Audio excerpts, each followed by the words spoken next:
ওসমান হাদির পর এবার খুন হলো ঢাকা মহানগর উত্তর স্বেচ্ছাসেবক দলের নেতা আজিজুর রহমান মুসাব্বির। বুধবার রাতে রাজধানীর গ্রিন রোড কাজীপাড়া এলাকায় দুর্বৃত্তদের গুলিতে প্রাণ হারান তিনি। পুলিশ জানায়, পূর্ব পরিকল্পনা অনুযায়ী ওত পেতে থাকা দুর্বৃত্তরা মুসাব্বিরকে লক্ষ্য করে গুলি ছোড়ে। এদিকে মুসাব্বিরের মৃত্যুতে পরিবারে নেমে এসেছে শোকের ছায়া। দ্রুত সুষ্ঠু বিচারের দাবি জানিয়েছেন নেতাকর্মীরা। বুধবার রাত 8:20 সিসিটিভি ক্যামেরায় দেখা যায় ঢাকা মহানগর উত্তর স্বেচ্ছাসেবক দলের নেতা আজিজুর রহমান মুসাব্বিরকে লক্ষ্য করে গুলি ছোড়ে দুজন দুর্বৃত্ত। গুলির শব্দে আতঙ্কে ছুটতে থাকে মানুষ।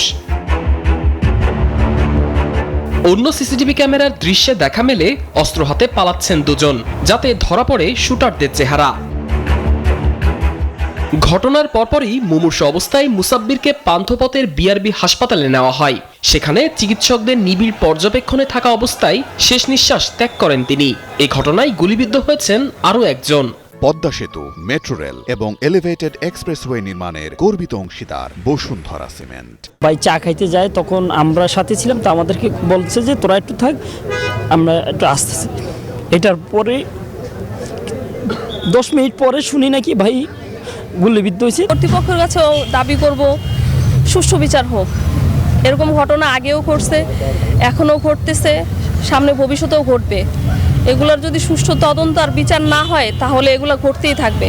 পুলিশ বলছে, কারা কি উদ্দেশ্যে এই হত্যাকাণ্ড ঘটিয়েছে তা উদ্ঘাটনে কাজ চলছে। তবে এখন পর্যন্ত কাউকে শনাক্ত বা আটক করা সম্ভব হয়নি। প্রাথমিকভাবে আমরা এখন পর্যন্ত সিসি ক্যামেরা ফুটেজ বিশ্লেষণ করব। এখানে ওনাদের আত্মীয় স্বজনের সঙ্গেও কথা বলবো। উনি একটি দলে ছিলেন, দলের নেতাকর্মীদের সাথেও আমরা কথা বলবো, ওনার কোনো বিরোধ ছিল কিনা। সামগ্রিক বিষয় নিয়ে আমরা কাজ করব।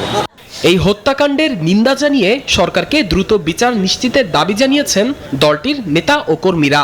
কি উদ্দেশ্য হত্যা করলো এগুলো বের করার দায়িত্ব আইনশৃঙ্খলা রক্ষাকারী বাহিনীর। আমরা আশা করব যে তারা অতি দ্রুত ব্যবস্থা করবেন। আমরা শুধু কথা শুনতে চাই না, আমরা কাজ দেখতে চাই। ময়নাতদন্তের জন্য মরদেহ ঢাকা মেডিকেল কলেজ হাসপাতালের মর্গে রাখা হয়েছে। সাদমান রাফিদ, নিউজ 24, ঢাকা।